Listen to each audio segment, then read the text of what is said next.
So we've talked about now floors, we talked about workmanship and etc.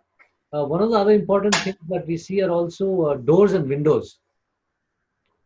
So can we look at standards for doors, hinges?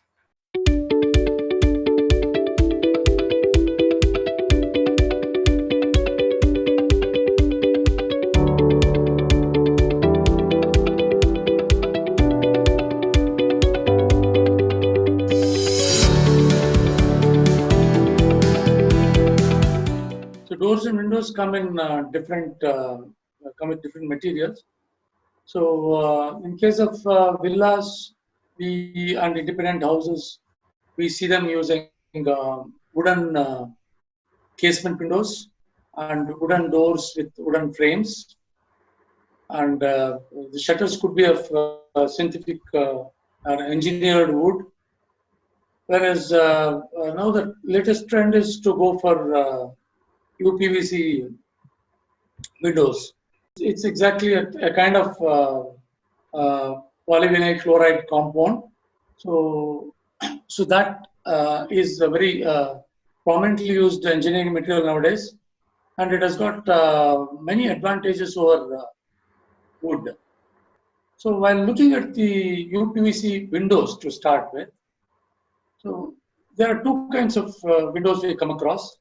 One is the casement window where the shutter opens out and closes in. And another is the sliding windows and doors. So in case of sliding window, what you should be looking for? First of all, you should be looking at whether there is any damage to the frame. There's a small holes in the frame that they already see. What is that for? What should a homeowner look for in that? Yeah, that hole, what you see in the bottom of the frame, is actually a drain hole. If you look at that, it's not covered with mortar or somebody's not removed that cap. That's very important because the basic purpose of providing a hole will get defeated if it is blocked. When you have the door, when the sliding doors are there, there is something that is there between the doors. It looks like a comb. Yeah. Why should that be looked at? Is a homeowner needs to pay attention to that? Yeah, that is actually what is known as a brush pile or a seal, felt seal. So when there are two windows which are sliding, there will be a small gap in between the sliding windows. So when you close the window, that gap needs to be closed so that even the air doesn't move, nor the rainwater doesn't enter inside. So they provide that brush pile or a seal. Even if it is provided, sometimes when the things are being cleaned or something, it would have been damaged or it would have fallen off.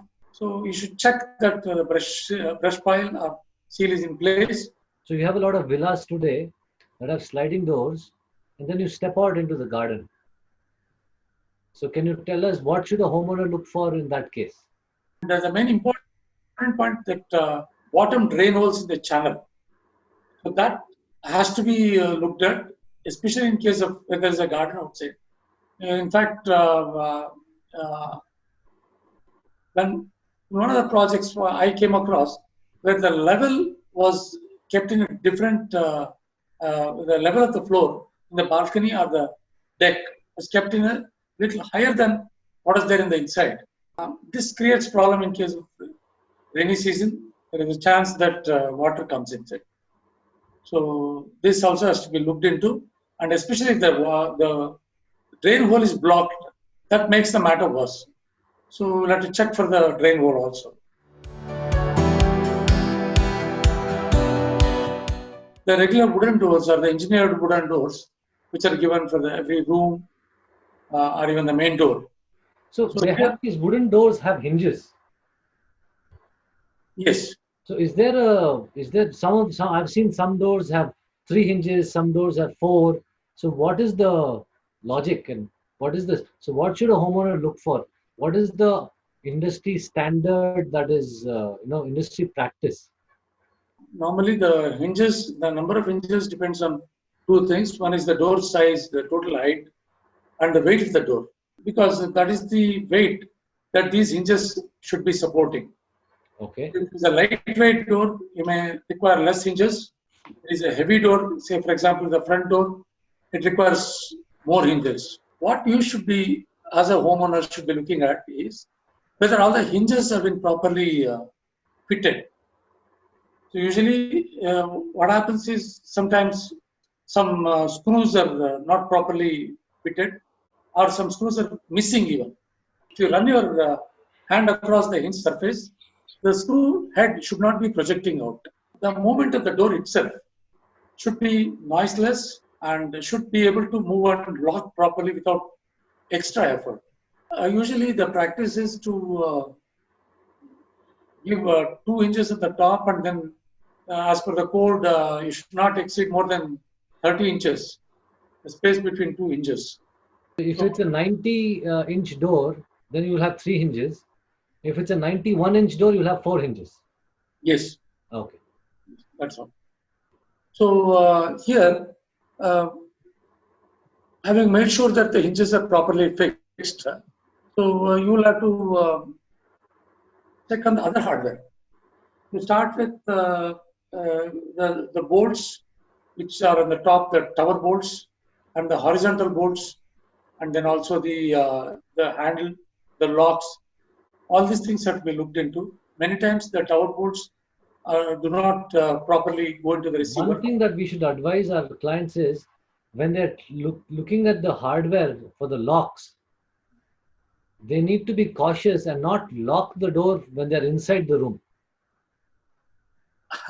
If It has by any happened. chance the operation of the lock is malfunctioning, you don't want to be locked inside the room. Always better to be outside and check. While inspecting, you should be very careful. So, especially the homeowner, if nobody is around, you have to keep somebody around. We were just talking about the checking of the hardware provided on the door. So the locks, the handles, all this should be checked for functionality. And one more important thing is the stopper. Stoppers are very important for two aspects. One is if they're not provided properly, in case of any crosswind or heavy wind, the doors will bang and it will even get damaged or it will come out of the hinges.